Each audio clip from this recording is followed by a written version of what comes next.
History is rarely written in ink. It is more often written in blood.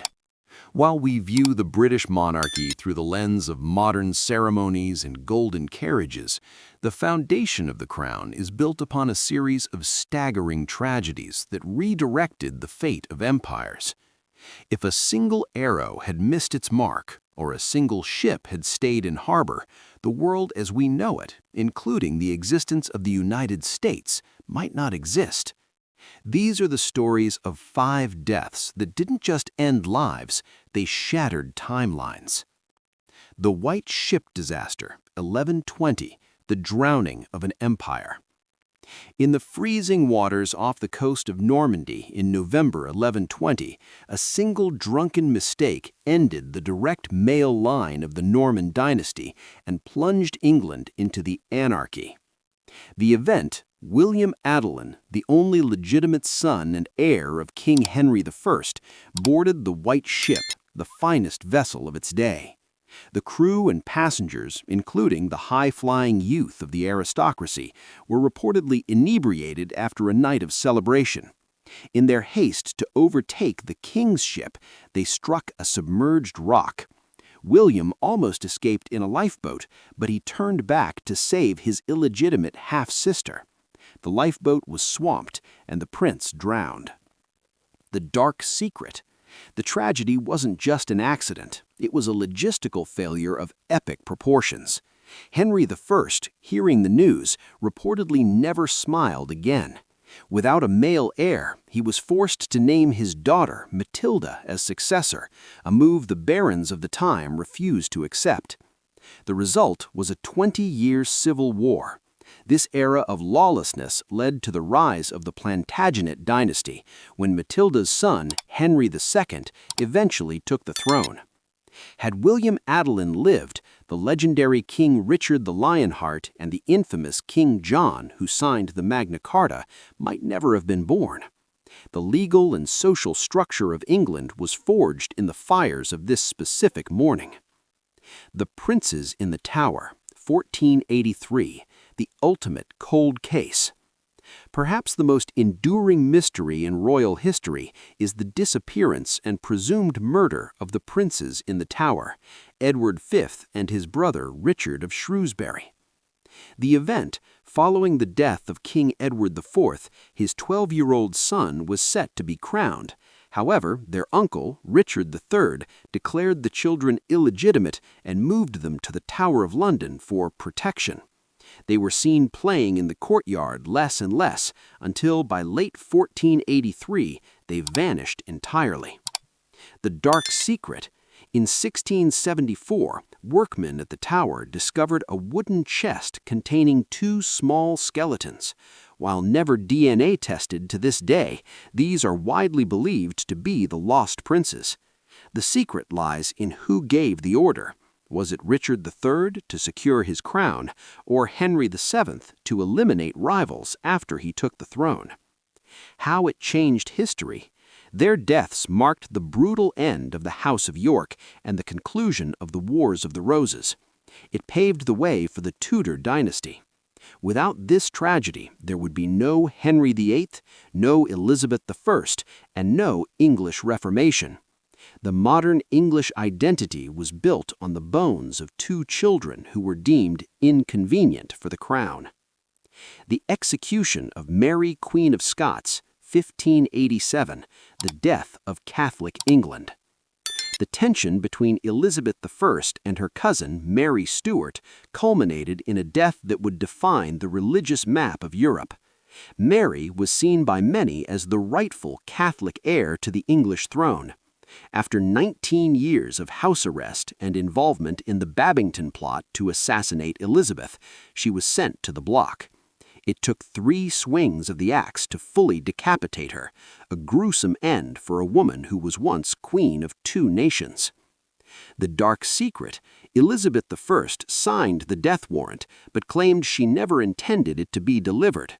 She blamed her secretaries for the accidental execution of a fellow monarch, a move that allowed her to maintain a thin veil of diplomatic innocence while permanently removing her greatest rival. How it changed history. Mary's execution gave King Philip II of Spain the final holy justification to launch the Spanish Armada in 1588. The defeat of the Armada established England as the world's dominant naval power, leading directly to the colonization of North America. If Mary had lived or succeeded Elizabeth, the United States might have been a Catholic Spanish-speaking colony today. The accidental death of William Rufus, 1100, a forced assassination. King William II, known as William Rufus, died in a way that remains the subject of intense conspiracy theories. While hunting in the New Forest, an arrow fired by a nobleman named Walter Tyrrell allegedly ricocheted off a tree and pierced the king's chest. Tyrrell immediately fled to France. Curiously, William's younger brother, Henry, didn't stop to mourn. He rode straight to Winchester to seize the royal treasury and the throne. The dark secret: many historians believe this was a calculated assassination. Henry I had the most to gain, and the accident happened at a perfect political moment. The king's body was abandoned by his nobles and hauled away on a charcoal burner's cart, unmourned by the elite. How it changed history. Henry I's reign brought about the exchequer and the professionalization of the English government. He laid the groundwork for the British civil service. Had Rufus lived and produced an heir, the administrative genius of Henry I might never have been applied to the English state, altering the efficiency of the monarchy for centuries. The death of Princess Charlotte, 1817, the tragedy that created Queen Victoria.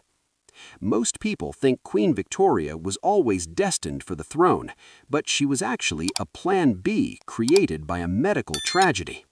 The event, Princess Charlotte was the only child of the Prince Regent, later King George IV. She was the most beloved woman in England. In 1817, she died after a traumatic 50-hour labor, along with her stillborn son. The doctor in charge, Sir Richard Croft, was so distraught by his failure that he later took his own life. The death of the only legitimate royal grandchild triggered what was known as the Great Race for the throne. The middle-aged bachelor sons of King George III scrambled to find wives and produce a new heir to save the Hanoverian line from extinction. From this desperate scramble, Prince Edward, Duke of Kent, fathered a daughter named Victoria. Had Charlotte lived, she would have been queen, and the Victorian era, an age of unprecedented industrial and colonial expansion, would have looked completely different. The very name of the 19th century was changed by a single botched childbirth. The Plantagenet dynasty was perhaps the most volatile and blood-stained bloodline to ever sit upon the English throne. Spanning over 300 years, this family turned internal strife into a dark art form. They were often referred to as the Devil's Brood, a nickname they seemed to embrace with every act of fratricide and betrayal. The central secret of this era was not just how they ruled, but how they disposed of their own when power became inconvenient. The tragedy of the Plantagenets begins with the terrifying downfall of King Edward II in the early 14th century. Edward II was a king who never fit the warrior mold of his father, the formidable Longshanks. His reign was defined by his intense emotional attachments to court favorites like Piers Gaveston and later Hugh Despenser. These relationships infuriated the traditional English nobility and, more dangerously, his own wife, Queen Isabella. Isabella, known historically as the she-wolf of France, eventually fled to her homeland and raised a rebel army against her husband. When she returned to England, the king's support evaporated like mist in the morning sun. Edward II was captured and forced to abdicate his throne in favor of his young son, Edward III. However, a living, deposed king is a constant threat to the legitimacy of the new regime. The darkest secret of Berkeley Castle lies in the cold September night of 1327, when Edward II met his end. While official records might suggest a natural death, the whispers of the time told a much more horrific story. To kill a king without leaving visible marks of violence on the body was a macabre requirement of the age. Legend persists that a red-hot iron poker was used to end his life in a manner so brutal it silenced his screams within the castle walls. This murder was a seismic shift in the concept of kingship. It proved that a divinely appointed ruler could be liquidated like a common criminal. As the years passed, the Plantagenet curse moved from father to son and cousin to cousin. By the time of Richard II, the dynasty reached a point of psychological collapse. Richard II was a man obsessed with his own majesty, believing he was a literal representative of God on earth. He replaced the traditional council of barons with a cult of personality, leading to widespread resentment. When his cousin, Henry Bolingbroke, returned from exile, the kingdom was ready for a change.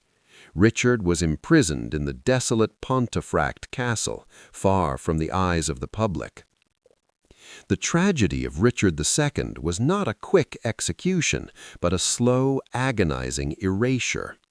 History suggests he was starved to death over a period of weeks, his body wasting away as his kingdom moved on without him. This was the Pontefract secret, a king buried in an unmarked grave of hunger to ensure the Lancastrian line could rise. But the death of a king by starvation creates a void that can only be filled with more blood. The subsequent Wars of the Roses were the direct result of these shadow deaths within the Plantagenet family. Brother turned against brother, and the crown became a trophy for whoever was the most ruthless. The tragedy reached its zenith with the death of Henry VI, a king who suffered from periods of total mental catatonia. Henry VI was the antithesis of a medieval leader. He was a man of peace in an age of total war. His death in the Tower of London in 1471 was officially blamed on pure displeasure and melancholy. In reality, it was a cold-blooded political assassination to ensure the House of York's dominance. The secret of his death remained a stain on the reputation of Edward IV for his entire reign. Every king who gained the throne through a secret murder lived in constant fear of a similar fate. This cycle of tragic deaths fundamentally changed the English legal system and the concept of treason. Laws were rewritten to protect the monarch, but the blood on the throne could never be fully washed away. The Plantagenet era taught the world that the crown is not just a symbol of authority, but a target for the ambitious. It showed that behind every golden crown there is a shadow of a dagger. The tragedy of this bloodline paved the way for the Tudors, who would learn from these mistakes and turn royal murder into a bureaucratic process. But the ghosts of the Plantagenets, the starved, the burned, and the broken, remained in the stones of the Tower of London. Their deaths redirected the history of England, moving it away from feudal chaos towards centralized power.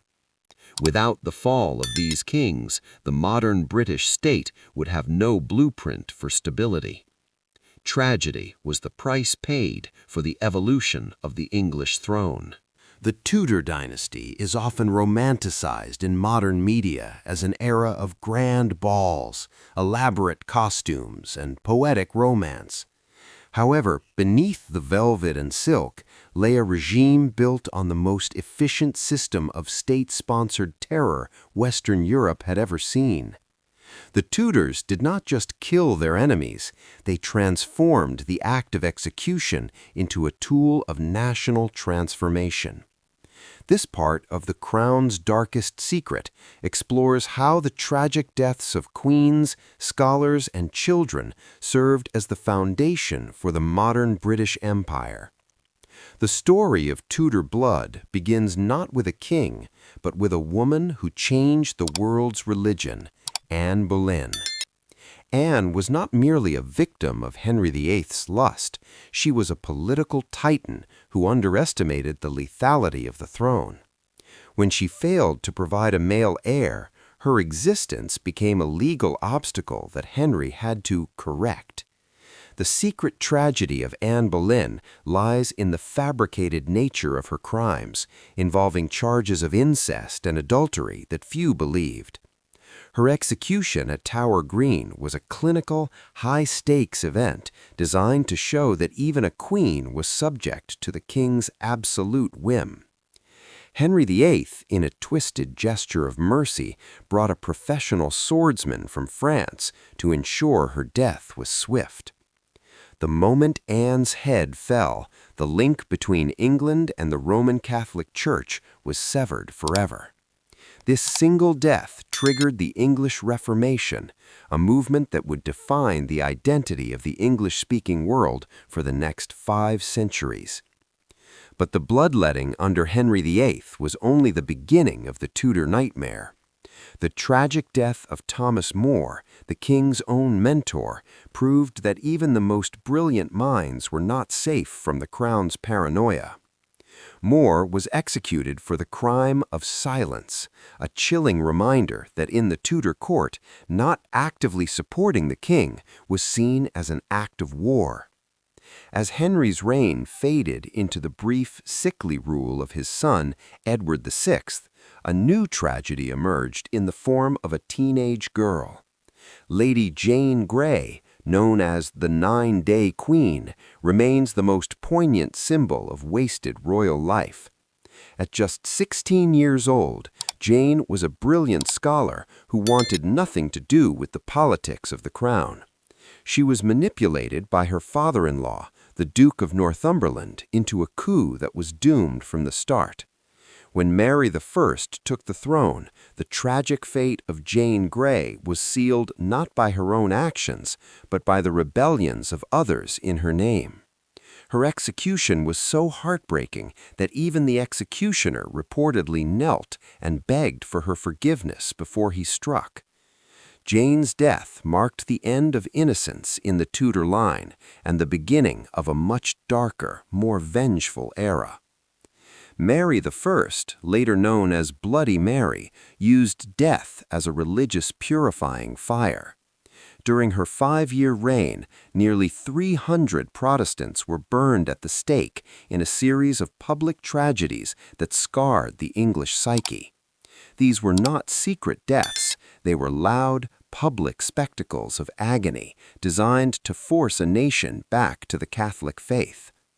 However, the most calculated and darkest death of the Tudor era happened under the Virgin Queen, Elizabeth I. For nearly 20 years, Elizabeth lived in the shadow of her cousin, Mary, Queen of Scots. Mary Stuart was a Catholic icon, a living alternative to Elizabeth's Protestant rule, and a magnet for Spanish-backed conspiracies.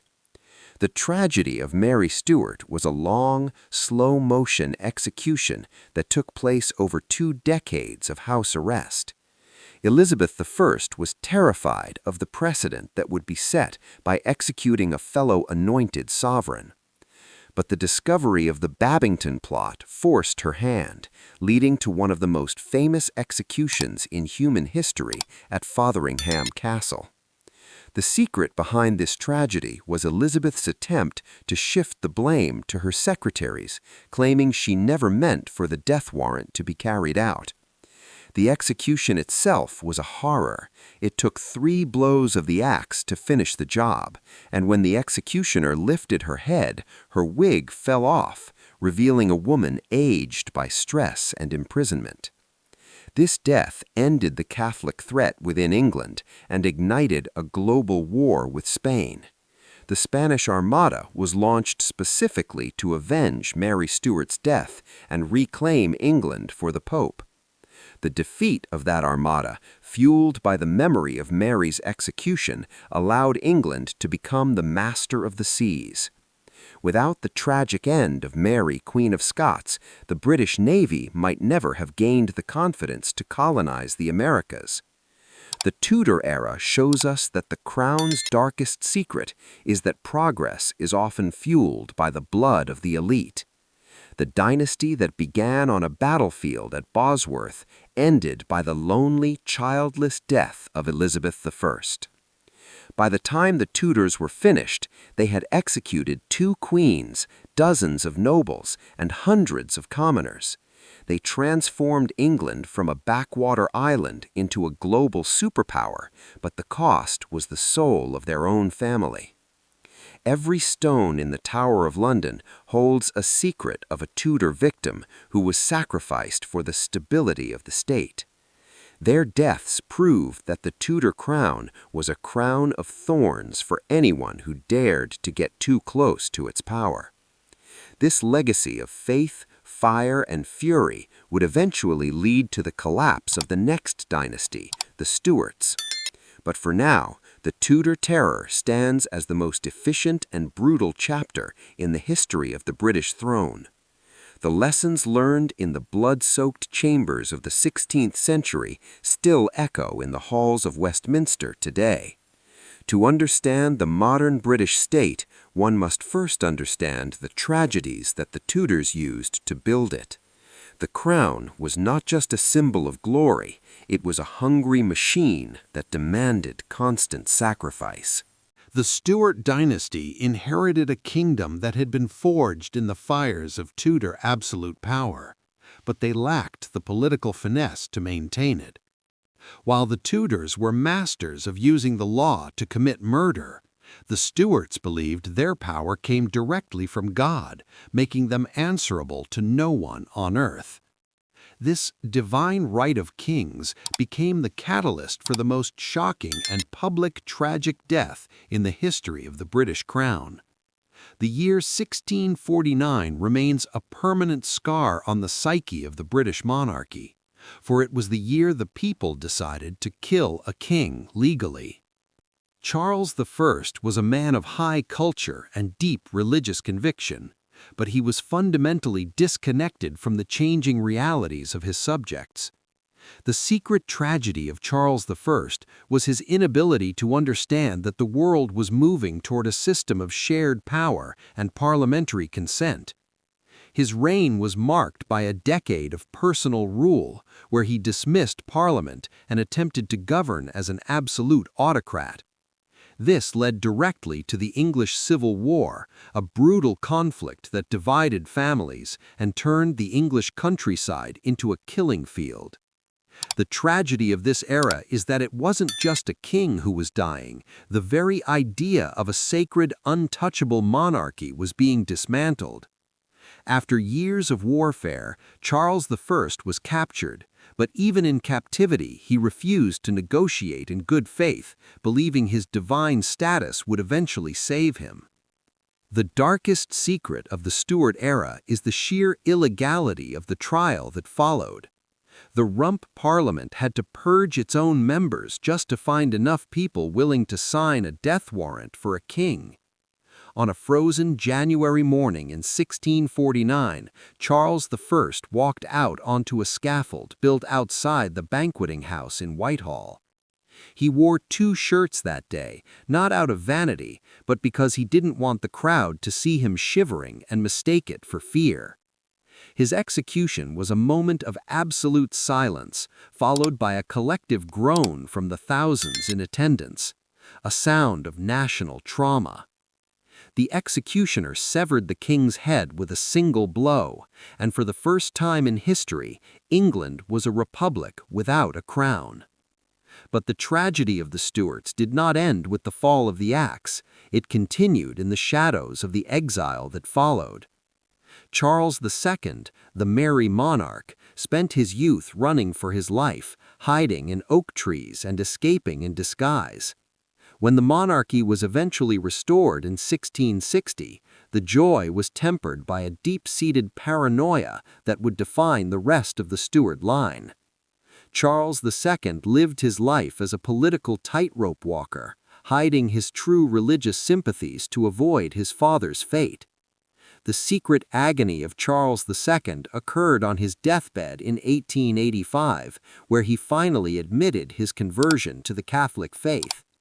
This secret was a ticking bomb for his brother James II, who lacked Charles's ability to charm and deceive. James II's tragic flaw was his overt Catholicism in a nation that had become fiercely Protestant. His reign lasted only 3 years before he was discarded by the political elite in the Glorious Revolution of 1688. The tragedy here was not a physical death, but the political death of the direct Stuart male line. James II fled into the night, dropping the Great Seal of the realm into the River Thames, an act of symbolic suicide for his dynasty. The throne was then handed to his daughter Mary and her husband William of Orange, effectively turning the king into a servant of the law. The Stuarts had tried to be gods, and in the process they were reduced to mere symbols of the state. However, the Stuart bloodline continued to haunt the British Isles through the Jacobite uprisings.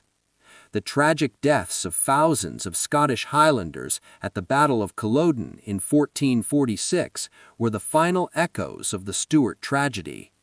These men died for a young pretender, Bonnie Prince Charlie, who represented a world that had already vanished. The Stuart era taught the crown its most valuable and painful lesson. To survive, it must be flexible.